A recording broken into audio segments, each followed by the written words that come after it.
Bacaan dari kitab Yeremia. Para lawan Nabi Yeremia berkata, marilah kita mengadakan persepakatan terhadap Yeremia, sebab imam tidak akan kehabisan pengajaran. Orang bijaksana tidak akan kehabisan nasihat, dan nabi tidak akan kehabisan firman. Marilah kita memukul dia dengan bahasanya sendiri, dan jangan memperhatikan setiap perkataannya. Perhatikanlah aku, ya Tuhan, dan dengarkanlah suara pengaduanku. Akan dibalaskan kebaikan dengan kejahatan. Mereka telah menggali lubang untuk aku. Ingatlah bahwa aku telah berdiri di hadapanmu dan telah berbicara membela mereka, supaya amarahmu disurutkan dari mereka. Demikianlah sabda Tuhan. Selamatkanlah aku, ya Tuhan, oleh kasih setiamu. Selamatkanlah aku, ya Tuhan, oleh kasih setiamu. Engkau akan mengeluarkan aku dari jaring yang dipasang orang terhadap aku, sebab Engkaulah tempat perlindunganku. Ke dalam tangan-Mu-lah kuserahkan nyawaku. Sudilah membebaskan daku, ya Tuhan Allah yang setia. Selamatkanlah aku, ya Tuhan, oleh kasih setiamu. Sebab aku mendengar banyak orang berbisik-bisik, menghantuiku dari segala penjuru. Mereka bermufakat mencelakakan aku. Mereka bermaksud mencabut nyawaku. Selamatkanlah aku, ya Tuhan, oleh kasih setiamu. Tetapi aku kepadamu, ya Tuhan, aku percaya. Aku berkata, Engkaulah Allahku. Masa hidupku ada dalam tangan-Mu. Lepaskanlah aku dari tangan musuh-musuhku, dan bebaskanlah dari orang-orang yang mengejarku. Selamatkanlah aku, ya Tuhan, oleh kasih setiamu.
Bersamamu. Inilah Injil Yesus Kristus menurut Matius.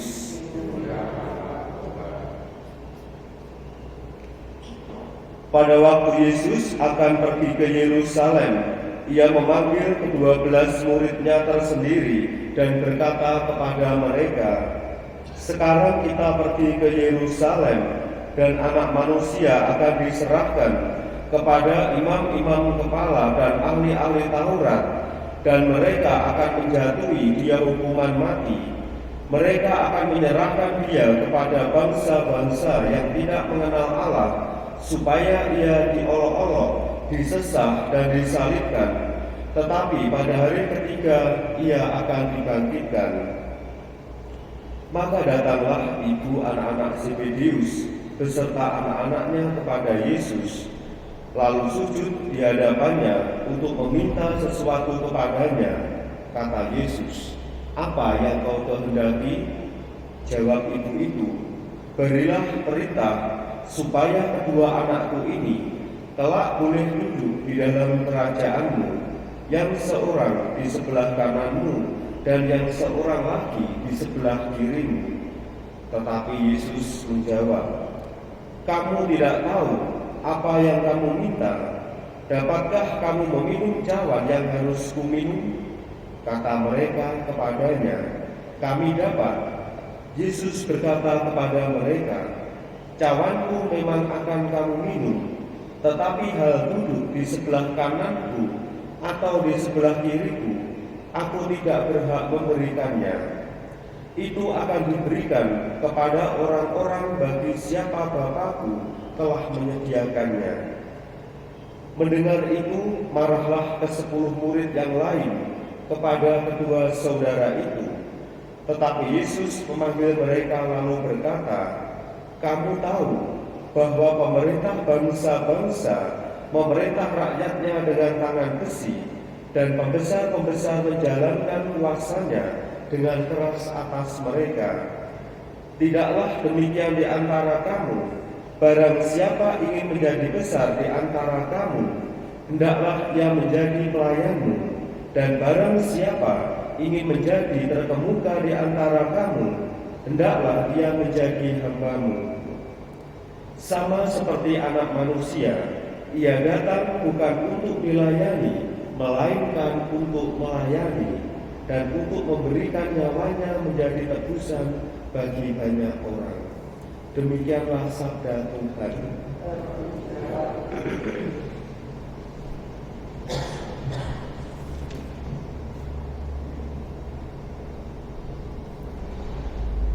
Saudara-saudari yang terkasih, para murid menyangka dan mengharapkan bahwa mengikuti Yesus akan dihantarkan pada suatu kesuksesan duniawi, di mana para murid akan mendapatkan jabatan, kuasa, dan berbagai macam hal yang mereka sangka itu semua dengan mudah akan didapatkan ketika mengikuti Tuhan Yesus.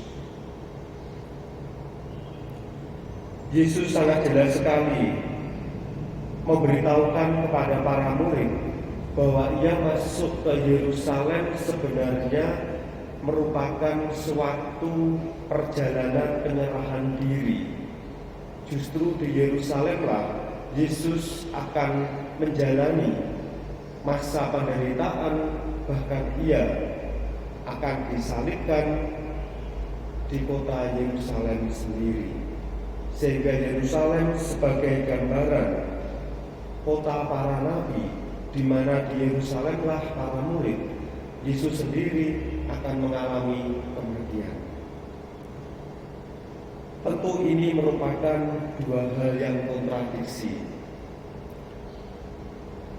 Para murid meminta, mereka mengharapkan kesuksesan duniawi, tetapi justru Yesus menawarkan suatu bentuk hidup yang lain, yaitu hidup untuk pelayanan dengan semangat sebagai seorang hamba.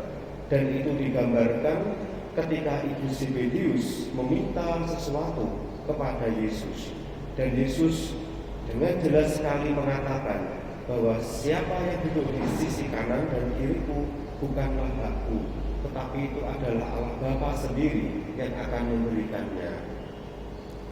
Saudara-saudari yang terkasih, di dalam pergulatan hidup iman kita, bisa saja kita pun juga berpikir seperti para murid, bahwa mengikuti Yesus sebagai suatu jalan untuk memenuhi kebutuhan-kebutuhan atau keinginan dan harapan kita.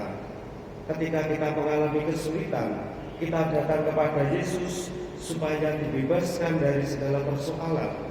Ketika kita menghadapi suatu masalah, kita datang kepada Yesus supaya masalah-masalah yang ada bisa selesai. Kita datang kepada Yesus memohon ini, itu, dan lain sebagainya. Tetapi kita lupa bahwa pertama-tama mengikuti Yesus justru kita diajak untuk memiliki hati sebagai seorang pelayan dan seorang hamba. Dan inilah jalan kemuridan yang diberikan Yesus kepada kita semua. Saudara-saudari yang terkasih, masa Prapaskah mengajak kita semua untuk menyangkal diri kita, untuk melatih hati kita supaya kehendak kita selaras dengan jalan yang diberikan oleh Yesus sendiri.